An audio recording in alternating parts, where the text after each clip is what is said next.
I have recently been trying to go through my NetGalley arcs that I have had from years and years and years ago, and recently I read 2 young adult books and 1 women's literature fiction book, and we're going to talk about them today. Hi friends, welcome back to my channel. My name is Sasha. Today we are doing 3 pretty quick book reviews of books that I have had arcs for 4 years. If you didn't know, I used to be an assistant librarian and then moved over to the elementary school system as a media specialist, and I was requesting arcs, reviewing arcs, and I continued to do so before, during, and after the panini that worldwide shut down everything. So yeah, there were many books that I ended up not being able to read and review after that point. I am trying to remedy that and catch up and do my reviews. All of my reviews are fully written and available on my blog. I am much more eloquent there. My writing is good, my words not so much. So if you would like more in-depth reviews, head on over to readwithme.sashamarie.com. We are going to start with the 2 young adult novels. I have already returned the copies I was using back to my library because, fun tip, if you wait too long for your arcs, don't do this. Don't be like me. And then you check out the library book version of it, you are also supporting your library with their end of the year statistics for who is using the library, what materials are being checked out. So it's sort of like, yes, I was very late, which is very bad, but I'm now doing it good by also using materials from my library. So yeah, that's just a tip. If you have books and you want to get them from somewhere, try your library, try the ebooks, try the audiobooks. Hoopla is great, Libby is great, Overdrive is great, so many different things. I'm actually probably going to do a video on library resources and a separate video on arcs. So if you're interested in either of those, please leave a comment down below. Let me know, and I'll bump them up on my filming list. We're going to start today by talking about The Storm Crow. This was a young adult fantasy novel. I was very surprised by how much this novel deals with some very heavy topics and does so really well. It definitely focuses the most on depression and the realities of not being able to get out of bed, not being able to do your daily duties, especially because the person suffering from the depression in this story is a princess, and her mother, the queen, has just been murdered within the first chapter or 2. That's not really a spoiler. I'm pretty sure that is in the description of the novel.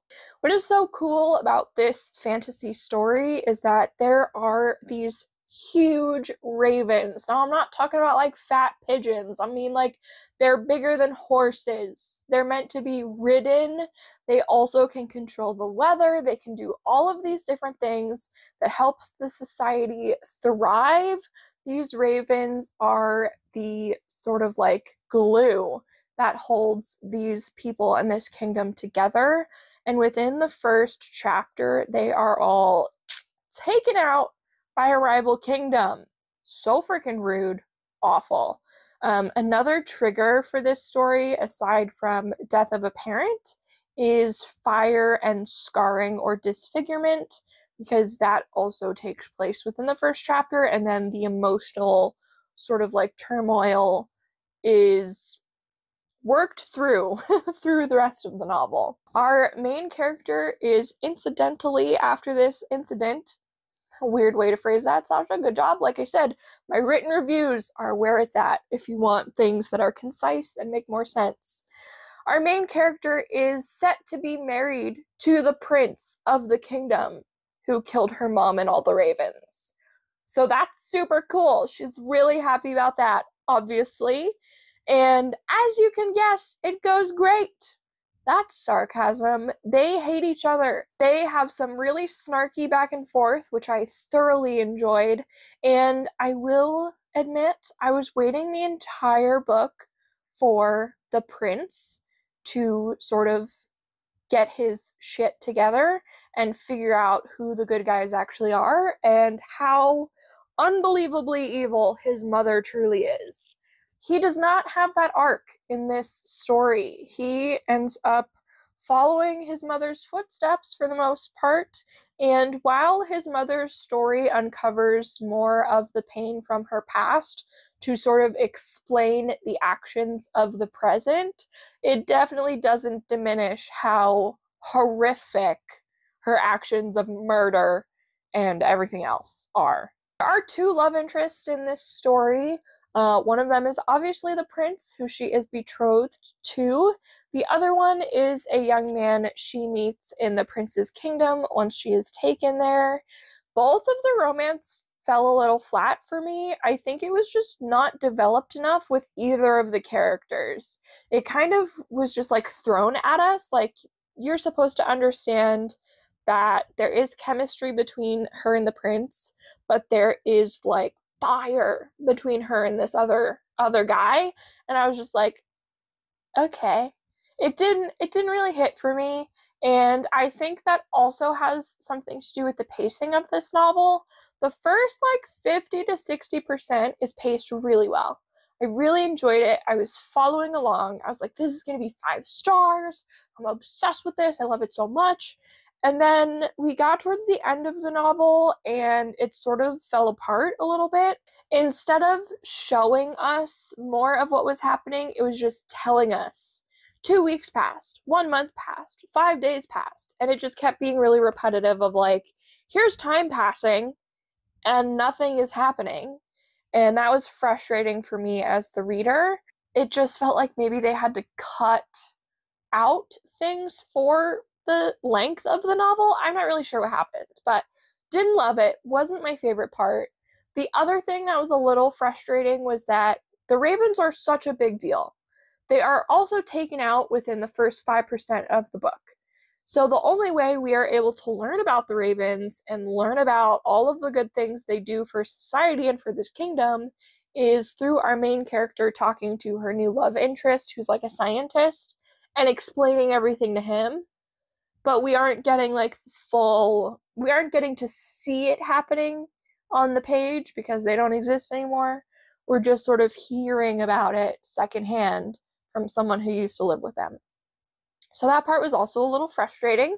However, the author did have the full like index of each raven and what their role in society was. So that's helpful, but I almost wish the beginning of the novel we spent more time in the kingdom with the ravens alive so that we could build a greater understanding of how important they were and just like a bigger connection to them so that when they're taken out, it's dramatic as it's written now, but I think it would have been so much more dramatic had we, the reader, built a connection to these animals. Overall, enjoyed the story.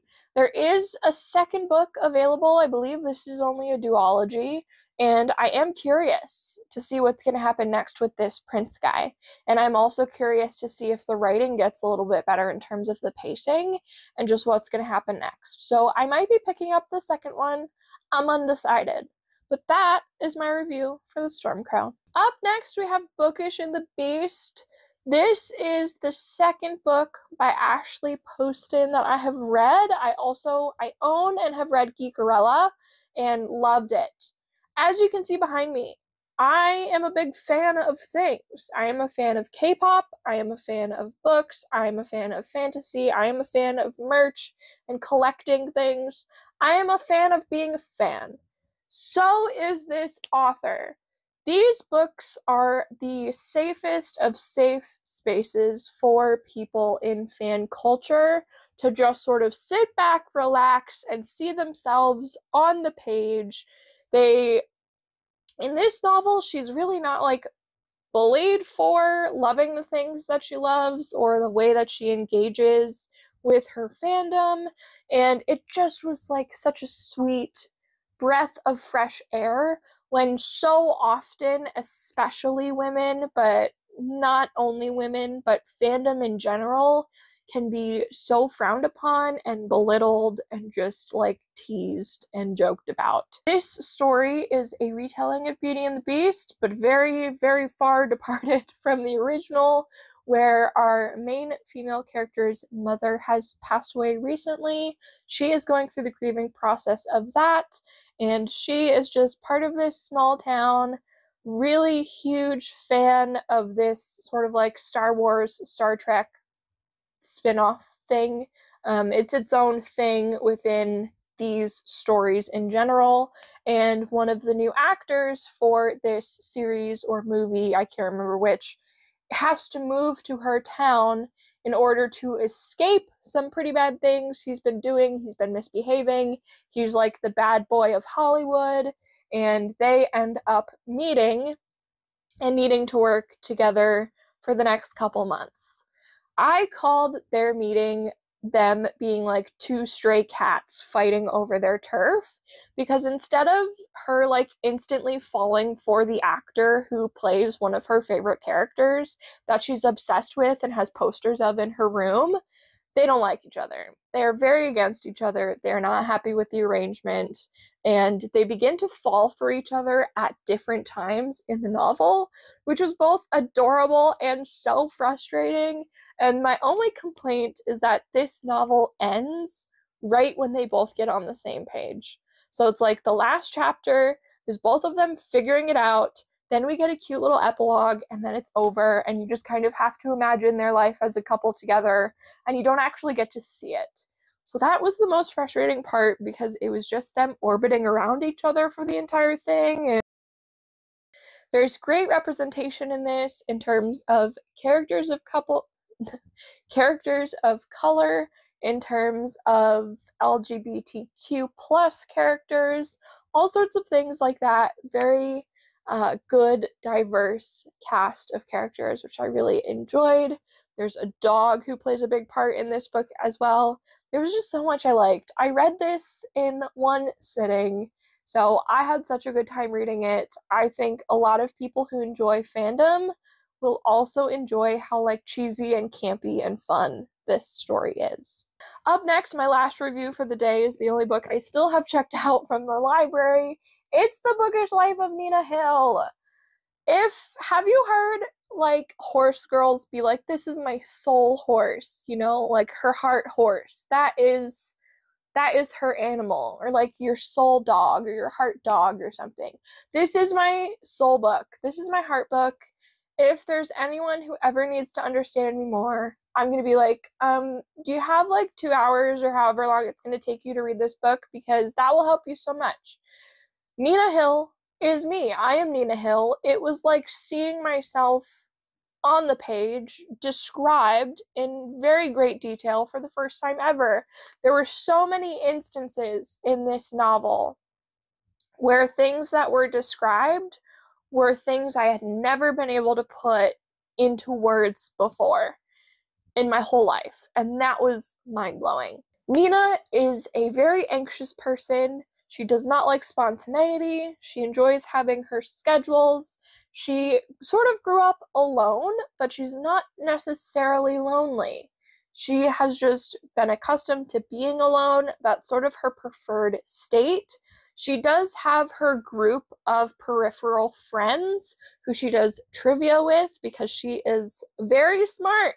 Nina reads all the things. She knows so much. This book, I am not too humble to say, is way freaking smarter than me. There were so many words and references and things in this novel that I didn't know, that I had never heard of, and it didn't take away from my reading experience, but it was definitely just like I would note, I have no idea what that is, or I've never seen that word before. I don't know what it means. But I could use the context of what was said around the word or the phrase or the thing and piece it together. That wasn't a problem. But it was just like, this book is so much smarter than I am. And I kind of loved it. I just liked so much about this story. It focuses on Nina's life working in a bookstore. Suddenly, her father, who she never knew who he was, passes away. He knew who she was, though, and he leaves her in the will. All of a sudden, she has like thousands of family members because he married 3 times, had kids with all of his wives. They all now have their own children, so she has nieces and nephews and grand people, and there's so many of them, okay?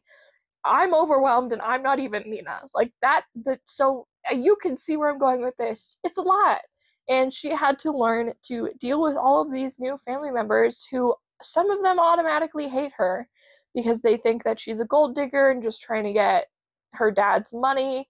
But she's like, I don't even know him. I don't want anything. I don't care. Like, stressful. In the midst of all of this, there is a guy on a rival trivia team who kind of likes her and she kind of likes him, and she kind of fumbles it a few times, and he is so forgiving. And I don't know that I would be the bigger person like he was, but he really did some good things for her, and I did really enjoy watching their relationship grow and watching him come to understand her more. And I only hope I can find that same sort of dynamic for myself in the future. So that was like really eye-opening and beautiful to see. I don't know what else to say about this book. I liked it so much. Another 5-star read right off the bat. It's just so sweet and so good and so smart. And I had a great time reading it. So I think that's the end of these reviews.